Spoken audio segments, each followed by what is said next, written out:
इस क्वेश्चन में हमें ये एक ऑब्जेक्ट दिया गया है। इसमें वो क्या कह रहा है कि एक हमारे पास क्यूब है और क्यूब का हर एक एज, उसकी लेंथ क्या है 7 सेंटीमीटर और it is surmounted bye a hemisphere. Surmounted का मतलब कि इसके ऊपर ये कवर्ड है एक हेमिस्फीयर से। ठीक है, अब हमें उसने बोला है कि ये बताओ कि ये जो ऊपर इसके हेमिस्फीयर है इसका मैक्सिमम डायमीटर क्या हो सकता है। देखो इसका मैक्सिमम डायमीटर क्या हो सकता है, जितनी क्यूब की विड्थ है।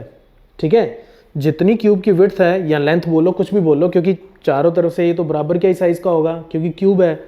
तो जितनी इसकी विड्थ है उसी डायमीटर का हमारे पास ये हेमिस्फीयर हो सकता है, जो सबसे बड़ा हो, क्योंकि इससे बड़ा होगा तो हेमिस्फीयर जो है बाहर निकल जाएगा, राइट।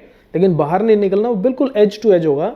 तो इसलिए ये जो हेमिस्फीयर है, ये हेमिस्फीयर यहाँ पे अगर इस डायरेक्शन में देखते हो तब भी 7 सेंटीमीटर होना चाहिए, इधर देखोगे तब भी 7 सेंटीमीटर, तभी ये बाहर नहीं जाएगा। ठीक है, तो इसका सबसे बड़ा डायमीटर क्या हो सकता है, जितनी क्यूब की एज की लेंथ है, तो 7 सेंटीमीटर हो गया। ये बात हो गई।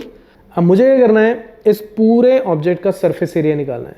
पूरे ऑब्जेक्ट का सरफेस एरिया, तो यानी कि ये क्यूब का ये ब्लू में जितना जितना मुझे नज़र आ रहा है वो सारा सरफेस, और ये जो गोल्डन ऊपर मेरे पास हेमिस्फीयर है इसका कर्व्ड सरफेस एरिया, मुझे सिर्फ यही चाहिए। ठीक है, अब अगर मान लो हेमिस्फीयर ना होता तो इसका टोटल सरफेस एरिया क्या होता, 6a²। 6 साइड है, एक साइड का एरिया होता है a², तो 6 का कितना आ जाएगा 6a²।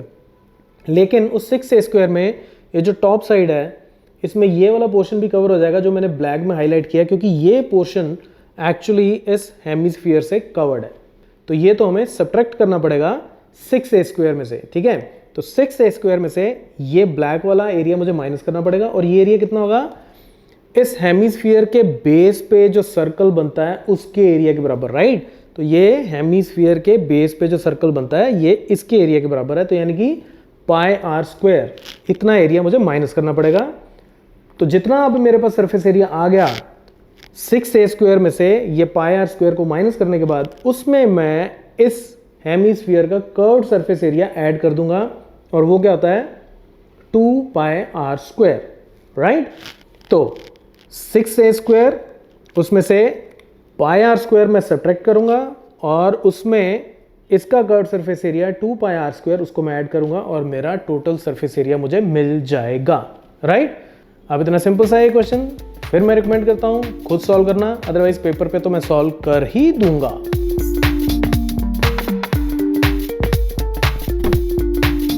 अब इससे पहले कि हम इस क्वेश्चन को सॉल्व करें, फिर से वही बात कि हमें अक्सर ऐसे क्वेश्चंस की फिगर कैसे बनानी है यही समझ में नहीं आता। ठीक है, तो मैं आपको ये भी बता देता हूँ कि इसकी फिगर को आप कैसे बनाओगे।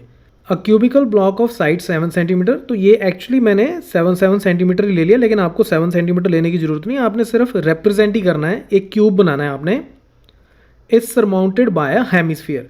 तो एक क्यूब बनाना है, उसके ऊपर हेमिस्फीयर बनाना है, और हेमिस्फीयर कैसे बनाना है कि हेमिस्फीयर इसके सारे एजेस को टच करके जाता हो। ठीक है, इसके सारे एजेस को टच करके जाता हो। तो उसको बनाने का तरीका कैसे है, ये अक्सर फिगर जो है ना गलत बन जाती है।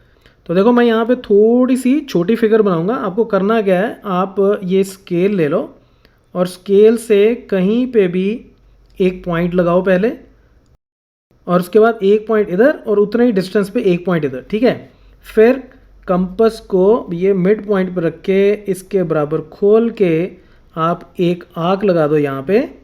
तो ये जो शेप मेरी बन जाएगी ऊपर, ये एक्चुअली ऊपर जो हेमिस्फीयर है उसको रिप्रेजेंट करेगी। ठीक है, लेकिन हेमिस्फीयर है तो नीचे सर्कल भी होगा। ठीक है, तो नीचे सर्कुलर पोर्शन होगा, तो 3D पर्सपेक्टिव में मैं उसको थोड़ा सा ऐसे स्क्वीज सा बना देता हूँ, और पिछली साइड जो है वो हमें दिखती नहीं है, तो उसको फिर हम डॉटेड बना देते हैं। ठीक है, तो ये मैंने एक तरह से ये हेमिस्फीयर बना लिया। ठीक है, अच्छा अब हमें इसके नीचे एक क्यूब बनाना है, तो उसको बनाने का तरीका क्या है। देखो आपने जितनी लेंथ इसकी ली थी ना, यहाँ से लेके यहाँ तक, जैसे मैंने 2 इंच ले ली थी।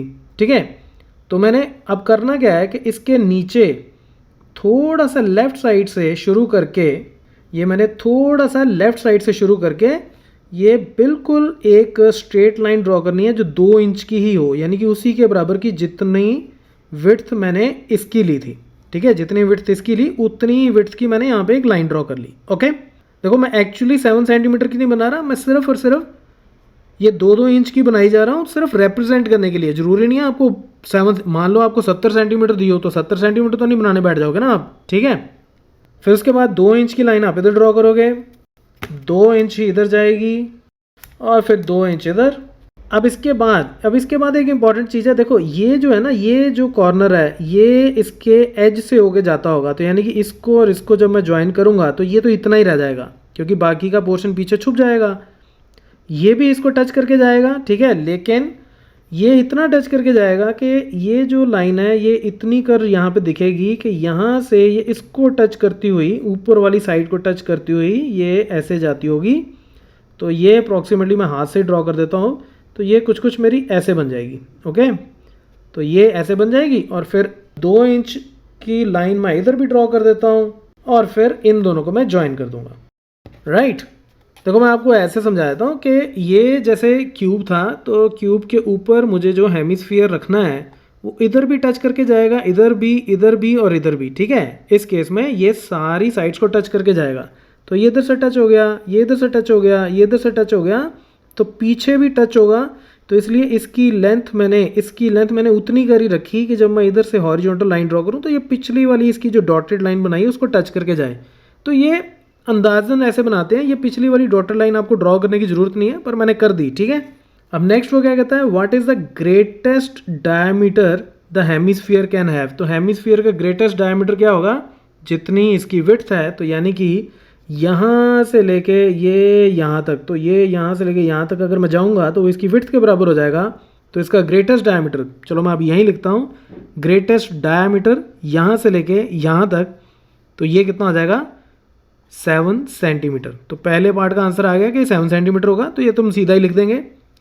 Next, find the surface area of the solid. तो सरफेस एरिया का मतलब ये क्यूब है, तो क्यूब की 6 साइड्स होती हैं। अगर मैं सिर्फ क्यूब लेता तो इसकी 6 साइड्स का सरफेस एरिया होता 6a², लेकिन उसमें से ये ब्लैक वाला एरिया मुझे माइनस करना पड़ेगा क्योंकि ब्लैक वाला एरिया इससे छुपा हुआ है, तो उसको माइनस करूँगा, तो यानी कि इसका क्यूब का टोटल सरफेस एरिया मेरा हो जाएगा 6a²। टोटल इस साइड का, ये साइड और बाकी 3 साइड्स भी, उसमें से मैं माइनस करूँगा ये ग्रीन वाला एरिया।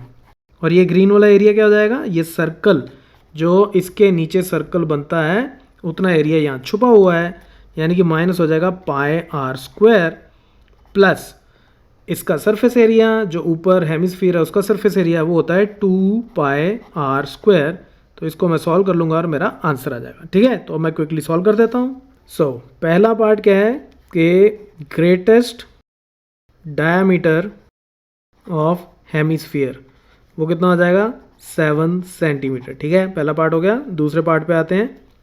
अब डायमीटर ऑफ हेमिस्फीयर ये हो गया हमारा 7 सेंटीमीटर, तो इसका मतलब रेडियस कितना हो जाएगा इसका 7/2 which is equal to 3.5 centimetre, ठीक है, ये इतना हो गया। अच्छा, उसके बाद एज कितना है, एज ऑफ क्यूब, एज मतलब कोई भी ये कॉर्नर वाली जो लाइन है इसकी लेंथ वो भी हमें कितनी गिवन है 7 सेंटीमीटर, ठीक है। ये हमें इसकी साइड गिवन है 7 सेंटीमीटर, तो साइड मतलब बेसिकली इसकी एज, ये जो एज है एज के बारे में बात कर रहा है, 7 सेंटीमीटर गिवन है, ठीक है। तो अब हम निकाल लेते हैं टोटल सरफेस एरिया, वो कितना आ जाएगा, वो हो जाएगा total surface area of cube minus इसमें से इसका बेस एरिया माइनस करूँगा मैं हेमिस्फीयर का, minus base area of hemisphere plus करूँगा curved surface area of hemisphere, ठीक है। तो total surface area of cube होता है 6a², a मतलब ये एज, ये 6a² minus base area of hemisphere πr², नीचे सर्कल बनता है, सर्कल का formula πr² plus curved surface area hemisphere का कितना होता है 2πr²। तो यानी कि 6a², ये माइनस πr², ये 2πr², तो ये बच गया सिर्फ πr²। तो इसमें मैं a और r की वैल्यू डाल देता हूँ और मेरा आंसर आ जाएगा। तो ये मेरे पास कितना हो जाएगा 6 इंटू a की वैल्यू है 7² प्लस पाई की वैल्यू 22/7 इंटू r मेरा कितना है, r मैंने निकाला 3.5 का स्क्वायर। तो तो ये हो जाएगा 6 इंटू 49 प्लस इसको मैं लिख सकता हूँ 22/7 इंटू इसको 35/10 इंटू 35/10 लिख सकता हूँ, ठीक है। डेसिमल अगर हटाना हो तो डिवाइडेड बाय 10 हो जाता है, तो इससे आपकी कैलकुलेशन आसान हो जाती है।